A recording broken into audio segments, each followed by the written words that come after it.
سيئات أعمالنا من يهده الله فلا مضل له ومن يضلل فلا هادي له وأشهد أن لا إله إلا الله وحده لا شريك له وأشهد أن محمدا عبده ورسوله قال الله تبارك وتعالى يا أيها الذين آمنوا اتقوا الله حق تقاته ولا تموتن إلا وأنتم مسلمون أما بعد فإن أصدق الحديث كلام الله وأحسن الهدى هدى محمد صلى الله عليه وسلم وشر الأمور محدثاتها وكل محدثة بدعة وكل بدعة ضلالة وكل ضلالة في النار. ثم بعد فيا معاشر المسلمين rahimani wa rahimakumullah. Alhamdulillah, dengan rahmat Allah Subhanahu wa taala, dengan keutamaannya, sempurnalah amal soleh yang sekali-kali kita tidak dapat bersyukur kepadanya, melainkan mendapatkan nikmat untuk dapat kita bersyukur. Oleh karena itu, tidak ada ibadah, tidak ada kebaikan melainkan kita beribadah kepada Allah Tabaraka wa Ta'ala. Dan kita akan lanjutkan membaca tulisan kami bekal untuk setiap pendidik. Kita masuk di bagian yang ketiga, ya, tentang metode pendidikan dan pengajaran Nabi Shallallahu Alaihi Wasallam. Karena konsep dasar yang dibawa Islam adalah Islam itu dibangun di atas dua asas. Asas yang pertama adalah ilmu yang bermanfaat. Jadi Islam ini membawa ajarannya ilmu, dan ilmunya ilmu yang bermanfaat. Dan yang kedua adalah amal soleh, sebagaimana firman Allah Tabaraka wa Ta'ala, walladzi arsala rasulahu bil huda wa dinil haqq liyudhhirahu 'ala ad-din kullih walau karihal musyrikun.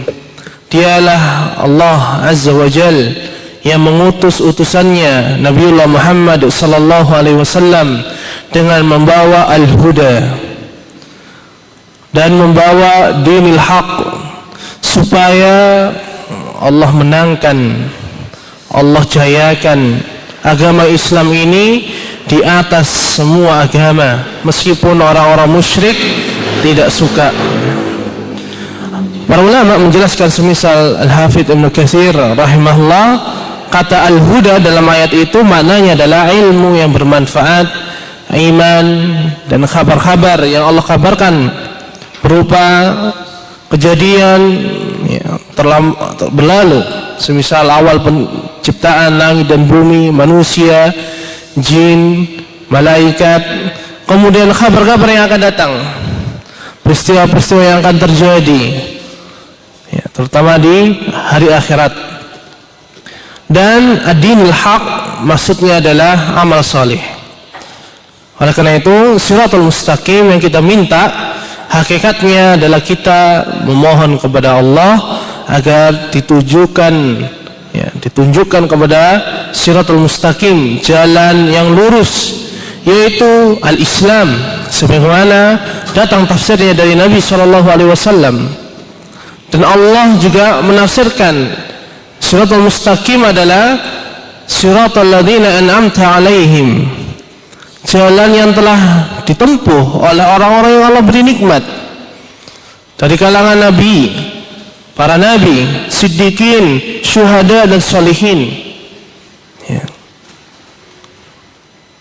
Maka agama Islam bagi pemeluknya harus faham konsep asalnya, yaitu agama Islam dibangun di atas ilmu yang bermanfaat dan amal soleh. Maka barang siapa yang jatuh di dalam apa yang Allah sebutkan, ghairil maghdubi alaihim, yaitu bukan jalannya orang yang engkau murkai. Yang dimurkai oleh Allah adalah orang-orang Yahudi sebagaimana penafsiran Nabi sallallahu alaihi wasallam, karena mereka berilmu namun menyembunyikannya, berilmu namun meninggalkan amal. Dan begitu pula yang kedua, jangan sampai kita menjadi orang-orang yang Allah subhanahu wa ta'ala sebutkan waladhdallin, bukan pula jalan orang-orang yang tersesat, yaitu kata Nabi SAW, mereka adalah orang-orang Nasara, orang-orang Nasrani, yang mereka beramal di dalam beragama namun tidak berdasarkan ilmu yang Allah turunkan kepada para nabi. Dan kenapa metode pendidikan dan pengajaran Nabi yang kita bahas? Karena telah kita sampaikan di awal pembahasan kitab ini, karena perintah Allah Tabaraka wa Ta'ala bahwasanya kita diwajibkan untuk mengikuti Nabi Sallallahu Alaihi Wasallam di banyak ayat sekali. Begitu pula dalam hadis-hadis Nabi Sallallahu Alaihi Wasallam. Dan metode yang pertama, bagi setiap pendidik, setiap pengajar, hendaknya dia melaksanakan apa yang pertama ini, yaitu at-tasfiyah wa tarbiyah. Tasfiyah yaitu memurnikan, mensucikan hati peserta didik, ya. Meskipun Allah yang mensucikan mereka, namun kita ajarkan dengan apa yang Allah perintahkan dan apa saja yang Allah larang. Mulai dari yang pertama, yang paling besar, yaitu kesyirikan, wajib kita jelaskan.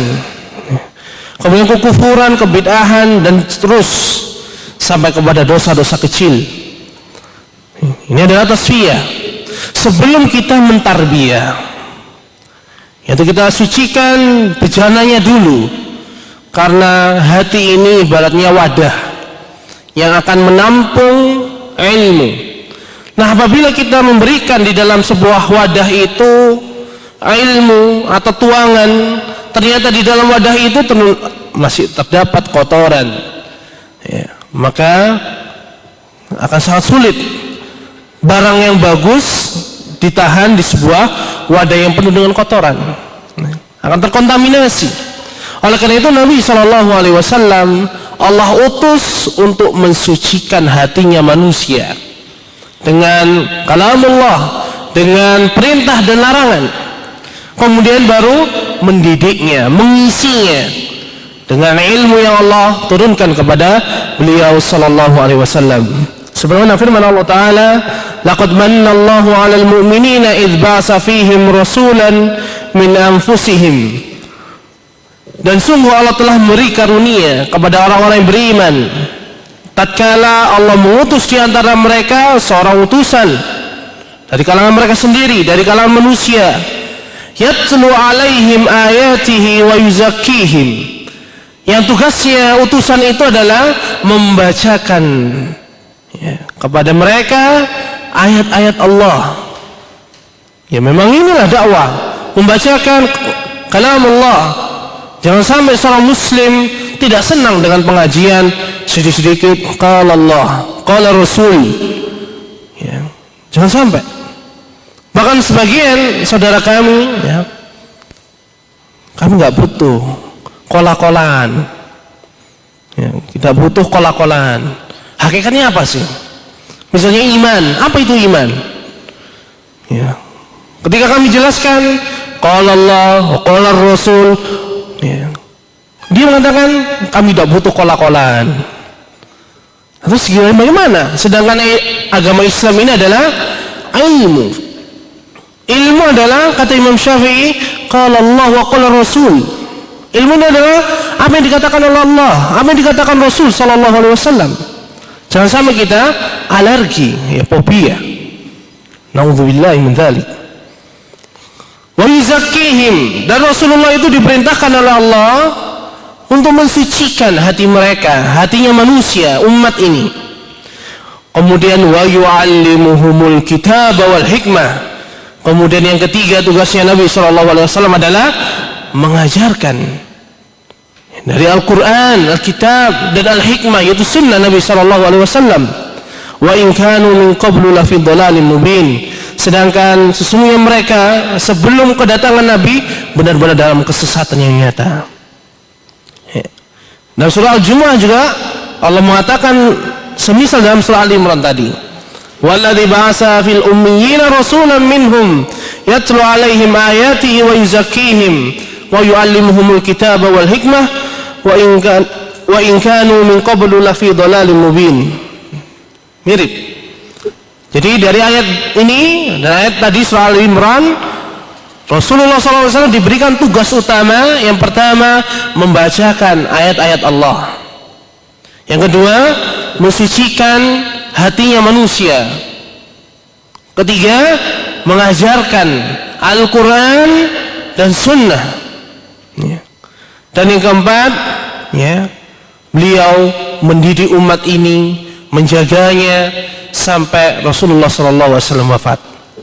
Kemudian diteruskan oleh para sahabat menjaga agar umat ini senantiasa di atas fitrah, yaitu tauhid, mentauhidkan Allah, di atas fitrah, menjauhkan dirinya dari kesyirikan. Dan ini berat, karena memulai itu biasanya sangat berat, tapi ketika berjalan sangat mudah. Tapi membuat umat ini istiqomah, ini adalah lebih berat lagi, karena godaan, gangguan itu sangat mudah bagi syaitan. Al-Hafidz Ibnu Katsir rahimahullah mengatakan maksud dari mensucikan mereka yaitu dengan memerintahkan mereka kepada yang ma'ruf, melarang dari yang mungkar, supaya jiwa itu suci dan bersih dari kekafiran, kesyirikan. Yang itu adalah membatalkan amal ibadah, amal saleh seseorang. Dan juga menghilangkan dari perangai jahiliyah seseorang. Apalagi ayat tersebut turun kepada para sahabat yang dulunya kebanyakan mereka jatuh di dalam kesyirikan, kekufuran, kebid'ahan dan perangai jahiliyah. Kemudian yang kedua, metode pendidikan Nabi SAW adalah permudah, dengan memulai yang paling mudah, yang paling penting. Allah Subhanahu wa taala berfirman, "Walakin kunu rabbaniyin bima kuntum tu'allimuna al-kitab wa bima kuntum tadrusun." Allah Azza wa Jalla berfirman, akan tetapi Dia berkata, hendaklah kamu menjadi orang-orang Rabbani, karena kamu selalu mengajarkan Alkitab dan disebabkan kamu tetap mempelajarinya. Apa kata Rabbani? Maknanya, Abdullah bin Abbas radhiyallahu anhu berkata, sebagaimana diriwayatkan oleh Imam Bukhari rahimahullah, bahwasanya Rabbani adalah seseorang mendidik dengan metode yang paling mudah, dimulai dari perkara yang mudah sebelum mengajarkan perkara yang rumit dan detail. Jadi kata Rabbani itu adalah seorang yang mengajarkan orang lain dengan sesuatu yang paling mudah sebelum mengajarkan yang sulit, mengajarkan yang sederhana sebelum yang rumit. Ini Rabbani, dan kita diperintahkan kunu Rabbaniyin, hendaknya kalian itu menjadi Rabbani, itu orang-orang yang memudahkan di dalam mengajar, mulai dari perkara yang paling penting, yang paling mudah, paling sederhana sebelum perkara-perkara yang sulit. Maka orang yang mempelajari misalnya ilmu tauhid, maka hendaknya dia mempelajari matan-matan yang kecil, Qawaidul Arba', Ushulus Salasa, kemudian Kasus Syubhat, Ushul Sittah, tulisan-tulisan Syekh Muhammad bin Abdul Wahhab rahimahullah. Kemudian pindah kepada kitab semisal Aqidah Wasithiyah, Aqidah Thahawiyah, sebelum masuk ke kitab-kitab syarah tentang kitab-kitab tersebut. Ini manhaj para ulama salaf di dalam belajar, mereka belajar matan-matan, menghafalnya, membacakan kepada gurunya. Kemudian baru mereka berpindah ke kitab-kitab yang besar, kitab syuruhat, syarah-syarah dari kitab-kitab kecil. Begitu pula dalam fikih. Hendaknya kita belajar kitab fikih ya. Misalnya kitab fikih Syafi'iyah, kita mulai dari Safinatun Najah atau Ghaya wa Taqrib. Terus kemudian baru berpindah ya, dari marhalah satu ke marhalah selanjutnya. Dan begitu terus semua dalam disiplin ilmu di dalam agama Islam. Pelajari dari yang mudah, yang simple, meskipun seakan-akan nggak ada dalilnya. Kalau kita perhatikan kitab-kitab fikih misalnya, hampir sedikit sekali kita melihat disebutkan dalilnya, kitab-kitab matan mereka. Karena ini untuk memudahkan ya, bukan berarti untuk apa? Menyembunyikan dalilnya atau ya naudzubillah kitab ini tidak ilmiah, bukan. Tapi justru bahkan mungkin satu kata saja itu diambil dari sekian banyak referensi. Ini dirahaya lagi para ulama, semoga Allah merahmati mereka. Dan Nabi SAW juga bersabda, innallaha lam yab'atsni mu'annitan wala muta'annitan. Sesungguhnya Allah Azza wa Jalla tidak mengutusku sebagai seorang yang bersikap kasar, tidak pula membuat kesusahan. Walakin ba'asani mu'alliman muyassira. Akan tetapi Allah mengutusku untuk menjadi seorang yang mengajarkan ya, sebagai pengajar, juga yang memberikan kemudahan. Maka setiap guru kami nasihatkan untuk setiap bapak ibu ya, supaya mempermudah pengajarannya. Jangan membuat anak itu lari ya, belajar fikih kok susah, sudah saya nggak mau, nggak suka belajar fikih. Jangan ya, karena Nabi SAW telah berpesan, yassiru wa la tu'assiru, permudahkanlah, jangan persulit. Sakinu wa la tunaffiru, beri ketenangan, jangan membuat orang lari dari agama ini ya. Termasuk dalam perkara ini adalah menjejali anak-anak dengan perkara-perkara yang mestinya belum sepantasnya ya. belum waktunya. Misalnya anak SD kelas 1 diajarkan tata cara atau diajarkan fikih haid dan nifas ya, belum saatnya. Apalagi ikhwan, dia tidak mengalami haid dan nifas. Ada di sini yang mengalami haid dan nifas, ikhwan? Tidak ada. Maka tundalah ya. Bukan berarti kita tidak mengajarkan, meskipun babnya bab toharoh, tapi jangan diajarkan dulu. Bukan karena hal semisalnya itu tidak pantas diajarkan, tapi belum waktunya. Ajarkan sesuatu yang mereka butuhkan, yang Allah perintahkan di umur mereka. Misalnya bersuci, mengucapkan kalimat thayyibah ya, sholat yang benar. Kemudian apabila mereka hendak masuk usia balik, atau kita perhatikan ini ada tanda-tanda balik pada dirinya, sudah mulai suka ya, lawan jenis, baru kita ajarkan misalnya ada bergaul ya, terhadap lawan jenis. Kemudian kita ajarkan bagaimana apabila seorang wanita itu datang menstruasinya, datang bulan. Kita ajarkan bertahap. Kita ajarkan batas aurat pada waktunya ya. Dan alhamdulillah tidak ada ya, dari kita seburuk apapun pendidikannya mengajarkan ya, bab nikah saat anak itu masih TK. Ada? Nggak ada ya. Nah, kalau mau nikah itu rukunnya harus ada mempelai laki perempuan. Ini masih TK, nggak ada.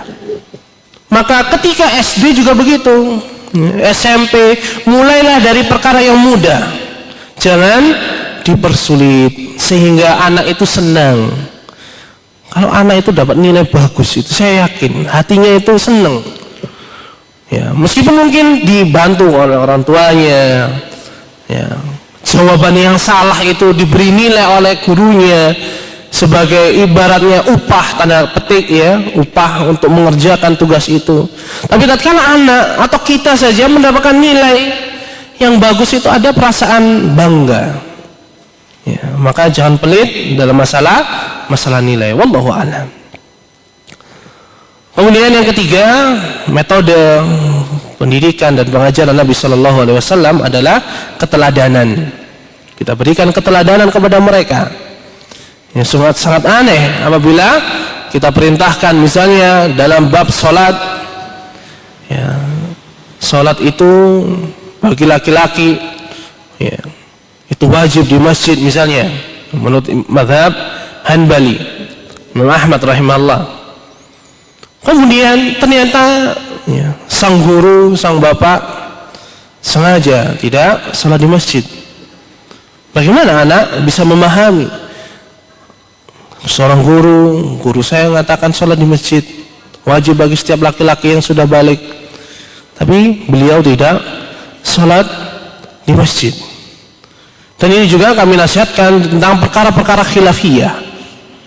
Misalnya di suatu sekolah ya, mereka menetapkan bahwasanya minum itu dengan duduk ya, minum itu dengan duduk.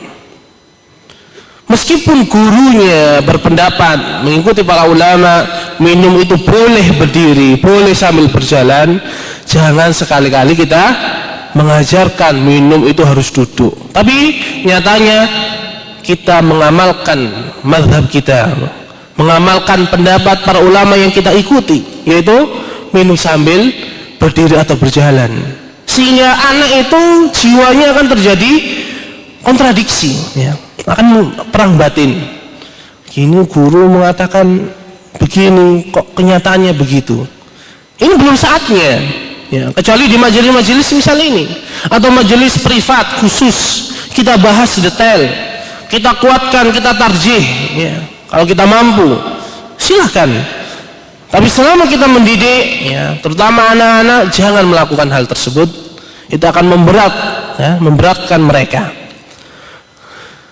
Kemudian dalilnya ya, bahwasanya metode yang terbaik ya, atau metode pengajaran pendidikan Nabi SAW adalah keteladanan, adalah firman Allah Tabaraka wa Ta'ala, laqad kana lakum fi rasulillahi uswatun hasanah liman kana yarjullaha wal yawmal akhir. Sungguh telah ada pada diri Nabi SAW suri teladan yang baik bagi kalian, yaitu bagi orang-orang yang mengharapkan rahmat Allah, perjumpaan dengannya pada hari kiamat kelak ya, dan mengharapkan kedatangan hari kiamat supaya segera masuk ke dalam surga Allah, karena dunia ini penuh dengan ujian ya, di akhirat, di surga sudah tidak ada ujian ya. Dan Ibnu Katsir rahimahullah mengatakan terkait dengan ayat ini, beliau mengatakan ayat yang mulia ini adalah dasar di dalam meneladani Rasulullah SAW pada ucapannya, perbuatannya, dan keadaan beliau, diamnya beliau. Oleh karena hal ini, manusia diperintahkan untuk meneladani Nabi SAW tatkala perang Ahzab. Perang Ahzab. Nama lain perang Ahzab, siapa yang tahu? Hah? Perang Khandaq. Ahsantum, barakallahu fikum. Perang Khandaq. Yani tatkala kaum muslimin ya, setelah kekalahan di perang Uhud, dikepung ya, kota Madinah oleh orang-orang Quraisy yang mereka ya, kecewa, meskipun merasa bangga telah mengalahkan kaum muslimin. Mereka kecewa tidak berhasil menumpas ya, menumpas Nabi SAW dan para sahabatnya ketika perang Uhud. Jadi mereka hendak menghancurkan sehancur-hancurnya para orang-orang yang beriman kepada Nabi SAW. Begitu pula beliau, hingga mereka bersekongkol dengan orang-orang di sekitar kota Madinah. Bahkan mereka bersekongkol dengan orang-orang Yahudi ya, untuk menghancurkan Rasulullah SAW dan para sahabatnya. Bagaimana beliau di sana sangat sabar membuat ya, bagaimana menghadapi mereka di luar dan di dalam. Kemudian Rasulullah bermusyawarah bagaimana menghadapi mereka. Ternyata Salman Al-Farisi radhiyallahu anhu ya, memberikan gambaran perang yang ada di Persia, dikenal dengan Khandaq, yaitu membuat parit sehingga bertahan lebih kokoh ya. Masuk ke dalam kota mereka terhalang dengan jurang sehingga mereka tertahan di luar, tidak sampai masuk ke dalam. Adapun yang dalam kita bisa ringkus mereka ya. Ini apa yang dikatakan oleh Ibnu Katsir rahimahullah. Dan Allah juga perintahkan ya, setiap pendidik mulai dari satuan yang terkecil yaitu seorang suami dalam firman-Nya, ya ayyuhalladzina amanu qu anfusakum wa ahlikum nara. Ya, wahai orang yang beriman, peliharalah dirimu. Ya, Allah mengudahulukan diri kita ya, sebelum wa ahlikum nara, sebelum keluarga kita. Ya, oleh karena itu wajib bagi seorang pendidik, seperti yang kita sampaikan di awal pertemuan, untuk kita memulai diri kita sendiri. Ingin perubahan, maka rubahlah diri kita dulu. Ingin anak kita sholat di masjid, maka mari kita ajarkan diri kita dulu, biasakan diri kita dulu, berikan keteladanan dengan kita sholat dulu ke masjid. Kemudian kita ajak anak-anak kita perintahkan, kita sampaikan. Bahkan mungkin kalau bisa dengan kita menitipkan sebuah surat ya, di buku anak-anak ketika mereka buka ya, atau di Al-Quran mereka ternyata itu ada surat dari Abi misalnya, Umi, nak sholat, karena sholat itu diwajibkan oleh Allah seumur hidup ya. Misal itu wallahu ta'ala a'lam. Dan jangan sampai kita ya, melakukan kebodohan, yaitu lawan dari pendidikan. Inginnya kita apa? Melaksanakan pendidikan, mencapai tujuan, tapi apa? Justru kita merusak tujuan itu, merusak anak kita. Sebagaimana dikatakan oleh para ulama dan diriwayatkan dari Ali bin Abi Thalib, sepengetahuan kami, yaitu beliau mengatakan tarjun najata walam tasluk masalikaha. Engkau mengharapkan keselamatan tapi tidak mengarungi ya, jejak-jejaknya ya. Inna safinah la tajri 'ala al-yabis ya. Bahwasanya kapal itu, perahu itu tidaklah berlayar di atas daratan. Maka barang siapa yang ingin sukses dalam mendidik anak-anaknya, mendidik istrinya, mendidik suaminya, mendidik ya, saudaranya kaum muslimin atau anak-anak kaum muslimin, hendaknya ya, dia mengikuti jejaknya Nabi SAW. Dan Allah Subhanahu wa taala telah memperingatkan kita dalam firman-Nya, atamuruna an-nasa bil birri wa tansawna anfusakum wa antum tatluna al-kitab afala ta'qilun. Mengapa kamu menyuruh orang lain untuk mengerjakan kebajikan sedang kamu melupakan diri kalian, justru sengaja menerjang apa yang kebalikan dari apa yang kita sampaikan. Sedangkan kamu baca Alkitab ya, baca Al-Quran, baca hadis ya, kita perintahkan anak untuk sholat tapi justru kita meninggalkan sholat. Nauzubillah. Kita perintahkan anak kita berjilbab ya, anak gadis-gadis kita, anak perempuan-perempuan kita yang telah mencapai usia balik, tapi kita justru meninggalkan ya, menanggalkan jilbab kita. Ini adalah masuk dalam firman Allah Ta'ala ini ya. Dan juga Nabi SAW ya, mengisahkan bahwasanya yu'ta birrajuli yaumal qiyamah, pada hari kiamat kala akan didatangkan seorang laki-laki, fayulqa finnar, lantas dia dilempar ke dalam neraka. Fatandaliku aktabu batnihi, kemudian ya, ia keluar dari perutnya ususnya. Kemudian dia berputar-putar, fayaduru biha kama yadurul himaru birraha. Dia mutar-mutar ya, sambil ya, mengumpulkan usus-ususnya yang terurai sebagaimana ya, keledai yang mutar di tempat gilingan tepung ya. Wa yajtami'u ilaihi ahlun nar. Maka orang yang ini dikelilingi ya, didatangi, berkumpul padanya penduduk neraka yang lainnya. Fayaqulun, ya, penduduk neraka yang lainnya itu mengatakan, ya fulan, malak. Wahai fulan, apa yang terjadi dengan kamu? Alam takun ta'muru bil ma'ruf. Bukankah dahulu engkau itu orang yang memerintahkan kepada yang ma'ruf wa tanha 'anil munkar, dan melarang dari kemungkaran? Kenapa kamu masuk neraka? Ya. Fayaqulu, maka dia mengatakan, bala qad kuntu amiru bil ma'ruf wala atihi. Kata dia, aku masuk neraka, ya memang dahulu aku memerintahkan kepada yang ma'ruf, tapi aku tidak melaksanakannya. Wa anha 'anil munkar wa atihi, dan aku melarang dari kemungkaran dahulu, tetapi aku justru melanggarnya. Ini adalah peringatan keras kepada kita, kepada setiap ayah, ibu, setiap guru ya, terutama agar kita memperhatikan diri kita. Jangan sampai kita ya, bersemangat untuk merubah ya, diri anak-anak didik kita, merubah saudara kita, tapi meninggalkan diri kita ya. Nasallallahu alaihi wal afiyah. Kemudian yang keempat adalah pembiasaan. Setelah keteladanan, metode yang keempat adalah pembiasaan. Kita biasakan ya, diri kita, kemudian anak kita, istri kita, suami kita, anak didik kita ya, untuk biasa melakukan amal saleh, biasa meninggalkan kemungkaran. Ya, tentunya ini semuanya adalah pertolongan Allah Tabaraka wa Ta'ala. Ya. Dan metode ini memang membutuhkan waktu yang lama. Ya. Kita tidak banyak bicara.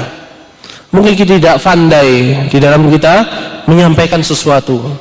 Tapi anak itu ya, perhatikan, siapa yang mengajarkan anak kita itu berjalan? Siapa yang mengajarkan anak kita berbicara? Ya. Bukankah mereka itu karena melihat, mendengar, kemudian menirukan? Ya. Dari mana anak kita bisa bersepeda? Dari dia melihat, oh begitu sepeda. Dia pun mencobanya, jatuh 1 kali 2 kali, dan akhirnya Allah berikan kemudahan baginya. Maka pembiasaan kunci yang sangat ya, utama di dalam kita mendidik ya, orang lain. Dan Nabi SAW telah bersabda, innamal ilmu bitta'allum, bahwasanya ilmu itu diperoleh dengan cara belajar. Mustahil seorang bisa alim, bisa sampai derajat faqih itu tanpa belajar. Kata Nabi SAW sendiri, innamal ilmu bitta'allum, sesungguhnya ilmu itu diperoleh dengan cara belajar. Maka mustahil seorang hamba ingin memiliki derajat keimanan yang tinggi, tapi dia tidak suka hadir di majelis ta'lim, dia tidak suka mendengarkan ya, kajian Islam, tidak suka membaca kitab, mustahil ya. Wa innamal ilmu bitta'allum ya. Dan kelemah lembutan itu bisa diperoleh dengan cara ya, kita berusaha dulu. Bagaimana kita bisa lembut kalau kita tidak berusaha? Kita lembutkan ucapan kita, kita tidak gerusak-gerusuk di dalam ya, mengomentari ya, suatu kejadian, ucapan orang. Ini mengajarkan kita apa? Berhati-hati, sehingga kita pun terlatih untuk berhati-hati. Dan Nabi SAW juga bersabda, man yasta'fif yu'iffahullah, barang siapa yang menjaga dirinya dari kekejian, maka Allah akan menjaganya. Al jaza'u min jinsil amal. Wa man yastaghni yughnihillah, barang siapa yang merasa cukup, qanaah dengan apa yang Allah berikan, maka dia akan, yaitu Allah Subhanahu wa ta'ala akan berikan kecukupan. Man yasbir, dan barang siapa yang berusaha bersabar, yusabbirullah, maka Allah akan berikan kesabaran dia. Allah akan jadikan dia orang yang sabar. Ini janji Allah Tabaraka wa Ta'ala. Wa ma utiya ahadun min ata'in khair wa awsa'u min as-sabr, tidak ada pemberian Allah Tabaraka wa Ta'ala yang lebih baik, lebih luas rahmatnya, berkahnya daripada kesabaran. Maka barang siapa yang ingin sabar, maka hendaknya dia sabar terus, ya. Seperti halnya kita melaksanakan misalnya sholat malam, awalnya berat, tapi 1 bulan yakinlah antum jangan sampai lepas itu 1 bulan, tubuh kita insya Allah akan terbiasa, ya. Seperti bayi, ya. Kita itu seperti bayi. Bayi itu sangat tergantung sekali dengan air susu ibunya. Tapi apabila bayi itu disapi, yakinlah anak itu meskipun awalnya rewel, ya, nangis, ya, nggak mau makan, kurus, tapi tatkala disapi terus menerus, dia tidak akan minta lagi air susu ibunya itu. Sebagaimana yang kita ketahui bersama, kecuali yang belum menikah, ya, segera menikah. Yang kelima, memilih waktu dan kesempatan, ya, yang tepat, ya, waktu, kesempatan, tempat yang tepat ketika kita ingin menyampaikan ilmu, menyampaikan pelajaran, ya, karena kesempatan itu kadang-kadang cocok, ya, pas dengan apa yang ingin kita sampaikan. Misalnya Nabi SAW ingin mengajarkan sahabatnya radhiyallahu ta'ala anhum perkara iman kepada hari akhir. Salah satunya adalah melihat Allah Tabaraka wa Ta'ala di surga. Maka Rasulullah SAW membahas hal ini tatkala malam hari di langit terjadi bulan purnama, ya, kemudian beliau mengatakan, ya, ama innakum satarawna rabbakum, ya, ketahuilah sesungguhnya kalian akan melihat Rabb kalian, ya, kama tarawna hadzal qamar, sebagaimana kalian melihat bulan ini, ya. La tudammuna fi ru'yatihi, yang kalian itu melihat bulan ini tidak berdesak-desaan, ya. Maka Rasulullah ingin mengajarkan akidah bahwasanya penduduk surga akan melihat Allah Tabaraka wa Ta'ala sebagaimana sekarang ini kita bisa melihat bulan. Allah apakah diserupakan dengan bulan sebagaimana sebagian orang-orang musyabbiha, ya? Tidak. Tapi Rasulullah memberikan penyamaan terkait tentang tata caranya. Wala tudammuna la tudammuna fi ru'yatihi, kalian tidak berdesak-desakan. Jadi ketika penduduk surga melihat Allah, melihat wajahnya, itu tidak berdesak-desakan sebagaimana kita melihat bulan purnama. Ada yang berdesak-desakan untuk lihat bulan purnama? Tidak ada. Sangat besar, sangat indah. Jadi Rasulullah mengajarkan perkara akidah di saat terjadi bulan purnama. Ini lebih apa? Lebih teringat di benak, ya, peserta didik. Begitu pula apa? Kita bisa mengajarkan perkara tentang wudu, ya. Ini ketika kita berwudu, ya, kita ajarkan, ya, kita panggil anak kita berwudu dengan cara yang benar, ya. Dia akan melihat bagaimana wudu dari awal sampai akhir, akan dicontoh. Begitu pula tentang sholat. Kalau kita ingin anak kita sholat sebagaimana sholatnya Nabi SAW, ajak mereka ke dalam masjid yang orang-orang sholat itu sebagaimana sholatnya Nabi SAW. Kalau kita ajak ke masjid, sembarang masjid, ya, masjidnya apalagi sholatnya sangat cepat, maka anak itu akan terbiasa. Karena yang dia lihat itu, maka standar keilmuannya ya standar itu. Nah, orang tua yang paling sering interaksi dengan anak, berikan keteladanan, ambil kesempatan, ya. Karena kadang-kadang kesempatan tidak datang 2 kali. Wallahu ta'ala alam. Kemudian yang keenam, memberikan perbandingan atau permisalan, ya. Dan di banyak hadis yang telah kita sebutkan beberapa, Rasul SAW memberikan perbandingan Sebagaimana melihat Allah Tabaraka wa Ta'ala tadi. Beliau sallallahu alaihi wasallam memberikan permisalan seperti apa?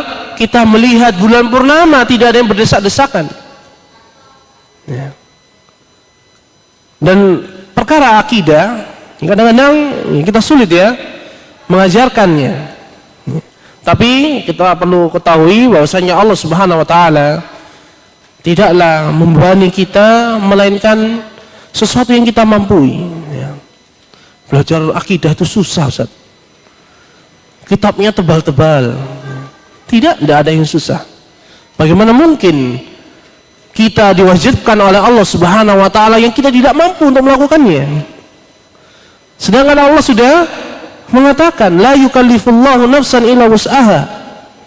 Allah turunkan ayat ini saat beliau Nabi SAW Mi'raj, dan Allah mengatakan qad fa'altu, ya.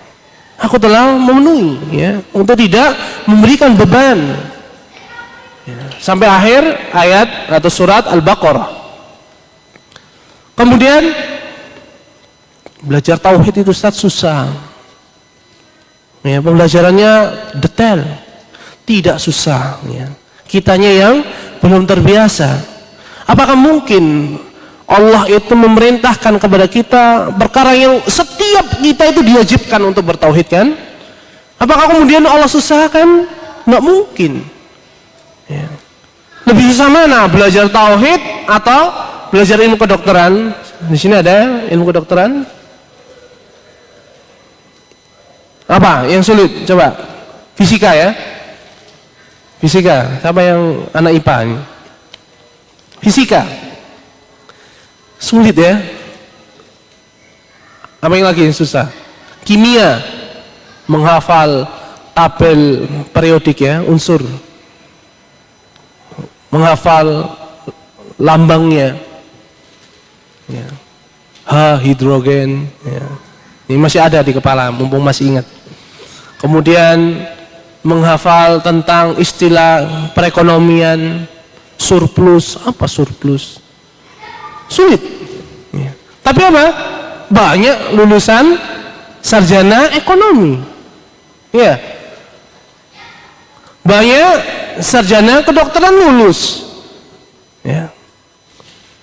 Itu adalah perkara yang tidak semua orang bisa, dokter itu, ya. Makanya orang yang punya kejeniusan, bakat untuk kedokteran, udah disekolahkan aja kedokteran. Karena menjadi dokter adalah fardu kifayah, ya, fardu kifayah.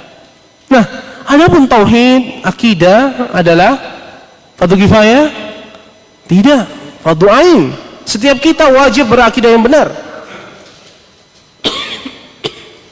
Wajib bagi setiap kita bertauhid. Tidak ada nilai tawar, ya. Sulit belajar salat, banyak perselisihannya. Ya, kalau begitu jangan belajar di kitab yang disebutkan perselisihan para ulama. Ya. Misalnya kita ambil saja kitab sifat salat Nabi Syekh Ibnu Jibrin rahimahullah. Sangat ringkas. Atau ya talkhisnya sifat salat Nabi Syekh Albani rahimahullah. Tidak disebutkan banyak khilaf di sana. Apalagi tulisan-tulisan ustadz kita. Ya, sudah banyak. Kita bisa mempelajarinya, mudah, insyaallah. Karena tidak mungkin Allah bebankan suatu perkara yang melebihi kesanggupan kita. Ini kaidah ini, ya. Kami di sini bahas di kitab ini tentang asma wa sifat. Ya, karena sebagian dulu ketika kami belajar, sebagian dari teman-teman kami mengeluh, ya. Belajar asma wa sifat itu susah sekali. Dan waktu itu kami belajar Qawaidul Muslah, ya. Kitabnya Syekh Muhammad Ibnu Shalih Ibnu Utsaimin rahimahullah, tentang kaidah-kaidah menetapkan nama dan sifat Allah dan bagaimana kita berinteraksi dengan nas-nas sifat. Di situ banyak kaidah dan kita diberikan, ya, materi kitab tersebut yang sangat-sangat seakan-akan kita mempelajari akidah sangat susah. Maka nasihat, ya, Ustadz kami ini Ustadz Abdurrahman Thayyib rahimahullah wa hafizah, sebenarnya belajar akidah ini tidak susah. Belajar akidah susah karena hati kita. Itu yang pertama. Antum belajar aja, biarlah Allah Subhanahu wa taala yang memberikan pemahaman. Ini yang pertama. Yang kedua, sebenarnya belajar akidah itu mudah, yang sulit itu karena orang-orang memahami akidah dengan cara mereka sendiri. Kita kalau seandainya berakidah, mempelajarinya sebagaimana sahabat mempelajari akidah melalui lisan Nabi SAW, mereka tidak ada yang bertanya. Pertanyaannya pertanyaan yang mudah, pertanyaan yang kira-kira yang semua sahabat itu hanya sedikit sekali yang tidak paham sehingga ditanyakan. Dan yang ketiga kata beliau, kita mempelajari akidah susah karena banyaknya penyimpangan pemahaman di dalam kita memahami akidah tidak sesuai dengan pemahaman salafun saleh. Kita semakin susah belajar akidah tatkala kita memahaminya secara ilmu filsafat. Kita akan susah untuk mempelajari ilmu tauhid tatkala kita mempelajari ilmu tasawuf. Terus seperti itu kata beliau. Ya. Semoga Allah memberikan balasan yang terbaik untuk kita dan untuk beliau. Contoh lain, ya. Sebagaimana hadis Abu Musa al-Asy'ari radhiyallahu anhu, Nabi SAW berikan perumpamaan. Masalul ladzina yadhkuru rabbahu wal ladzina la yadhkuru rabbah masalul hayy wal mayyit. Perumpamaan antara orang yang mengingat, itu beribadah kepada Allah, dan orang yang tidak beribadah kepada Rabbnya seperti orang yang hidup dan mati. Sini Rasulullah SAW berikan perumpamaan orang yang berzikir, beribadah kepada Allah dengan orang yang tidak berzikir itu seperti orang hidup dan orang yang mati. Kemudian yang ketujuh, termasuk metode pendidikan Nabi SAW dan pengajarannya adalah menggunakan isyarat atau ilustrasi dan media yang dapat menunjang pelajaran. Allah Subhanahu wa taala misalnya dalam surah Al-Baqarah berfirman, "Masalul ladzina yunfikuna amwalahum fi sabilillah kamatsali habbatin anbatat sab'a sanabila fi kulli sunbulatin mi'atu habbah." Allah memberikan perumpamaan, berikan ilustrasi. Perumpamaan nafkah yang dikeluarkan oleh orang-orang yang berinfak di jalan Allah dengan harta mereka seperti sebutir benih yang menumbuhkan 7 bulir, dan setiap bulirnya ada 100 biji. Satu biji menumbuhkan 7 bulir, kemudian setiap bulirnya ada 100 biji. Kalau kita perhatikan amal ibadah kita, asalnya itu satu kebaikan Allah ganti dengan 10 kebaikan. Allah lipat gandakan sampai 700. Allah di ayat ini juga memberikan permisalan seperti satu biji, kita nanam satu biji, setiap biji menumbuhkan 7 bulir, dan 7 bulir itu terdapat 100 biji. Dan hadis Nabi SAW sangat banyak. Misalnya Rasulullah ingin menjelaskan tentang jalannya Allah itu seperti apa. Sebagaimana hadis Abdullah bin Mas'ud radhiyallahu anhu, "Khattalana Rasulullah sallallahu alaihi wasallam khattan." Rasulullah pernah membuatkan untuk kami sebuah garis, sebuah garis lurus. Summa qala hadza sabilullah. Kemudian beliau mengatakan ini adalah jalannya Allah, lurus ke depan. Tidak belok-belok, tidak ada cabangnya, Kemudian beliau mengatakan, ini Abdullah bin Mas'ud, summa khatta khututan an yamini wa an shimalihi. Kemudian beliau membuat garis-garis yang banyak di kanan dan kiri dari garis yang satu itu. Jadi seperti daun yang punya cabangnya. Allah, jalan Allah lurus ke depan, sedangkan Rasulullah mengatakan tentang garis lurus ini adalah jalannya Allah. Kemudian dibuat garis, dari satu garis itu kanan dan kirinya. Kemudian beliau mengomentari, hadhihi subul, ini adalah jalan-jalan yang banyak. Ala kulli sabilin minha syaitan yad'u ilaihi. Dan tidaklah setiap jalan itu melainkan ada setan yang mengajak seseorang untuk berpaling dari jalan Allah yang lurus tersebut. Kemudian beliau membaca ayat, wa an hadza sirati mustaqiman fattabi'uh wa la tattabi'us subula fatafarraqu bikum an sabili. Inilah ya, jalanku yang lurus, jalannya Allah, maka ikutilah dia, dan janganlah kalian mengikuti jalan-jalan yang banyak itu, sehingga jalan-jalan itu mencerai-beraikan kalian dari jalannya yang lurus yang satu itu. Kemudian yang ke-8, praktik. Metode pendidikan pengajaran Nabi SAW adalah praktik. Dan banyak ya, hadis yang menjelaskan tentang praktik Nabi SAW. Misalnya tentang sholat. Bahkan Rasulullah SAW pernah sholat di atas mimbar, agar supaya sahabatnya memperhatikan bagaimana Rasulullah sholat. Sedangkan Rasulullah mengatakan, "Shollu kama ra'aitumuni usolli." Salatlah kalian sebagaimana kalian melihat aku salat. Beliau pun salat di atas mimbar. Mimbar itu tempat yang tinggi, sehingga bisa dilihat oleh sahabat yang ada di belakang. Kemudian Rasulullah juga pernah mempraktekkan wudu, bagaimana berwudu itu. Kemudian bagaimana bertayamum. Diajarkan oleh Nabi SAW dengan praktek, supaya lebih mengena, lebih mudah dihafal. Begitu pula kita, kalau mengajarkan praktek sholat terlalu banyak teori, bahkan tanpa praktek, maka bisa jadi anak itu salah faham, ya, bisa jadi salah faham. Maka hendaknya kita memperhatikan materi yang akan kita ajarkan. Kalau materi itu teorinya banyak, maka jadikan teori itu ya sesimpel mungkin, semudah mungkin, sesederhana mungkin, dan kita buat praktek ya, ujian setiap teorinya, biar akan memudahkan anak itu murojaah ya. Seperti halnya kita menghafal Al-Quran.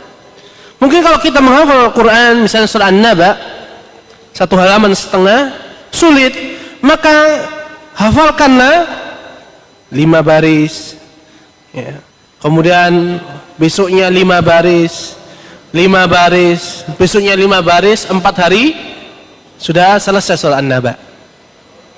Sulit kita, mungkin dia masih sulit dalam membaca, berikan dia apa? Bacaan, kita talqin, atau kita putarkan murattal ya, para ulama kita, dan banyak tersebar ya, yang akan memudahkan anak kita untuk menghafal surat An-Naba. Dan begitu pula seterusnya.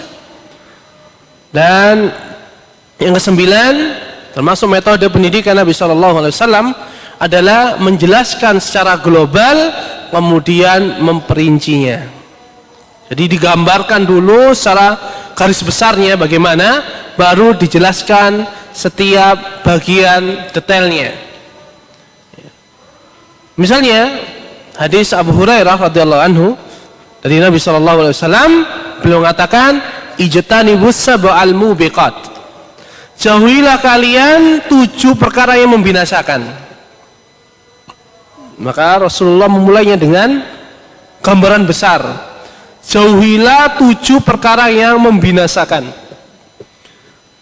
Maka tentu saja para sahabat akan penasaran ya, 7 itu apa? Qalu ya Rasulullah ma hunna, wahai Rasulullah, apa itu 7 itu? Kemudian baru Rasulullah memperincinya. Qala asyirku billah, yang pertama yang membinasakan seorang adalah syirik kepada Allah, wasihr, yang kedua adalah sihir, wa qatlun nafsil lati haramallahu illa bil haqq, membunuh jiwa yang Allah haramkan ya, untuk dibunuh kecuali karena suatu perkara yang dibenarkan, wa aklu riba, makan harta riba, wa aklu mal yatim, memakan harta anak yatim, wa tawalli yaumaz zahf, kabur dari kancah peperangan, wa qadful muhsanatil mu'minatil ghafilat. Yang ketujuh adalah menuduh wanita mukminah yang baik karena kelalaiannya dengan tuduhan berzina. 7 perkara yang Rasulullah sebutkan, mungkin apa? Kita akan bisa jadi lupa kalau kita tidak menghitungnya, betul? Oleh karena Nabi SAW mengatakan ijtanibus sab'al mubiqat. Didahulinya, langsung apa? Baru beliau memperincinya. Maka metode pembelajaran, misalnya kita mengatakan syarat la ilaha illallah itu ikhlas, ilmu, yakin, inqiyad, kemudian qabul, mahabbah. Apa lagi? Anak aja kalau langsung disebutkan perincinya lupa ya. Kemudian ada kufur terhadap selain Allah. Apa lagi? Ilmun, yakinun, wasidq, 8. Nah, para ulama memberikan gambaran biar mudah.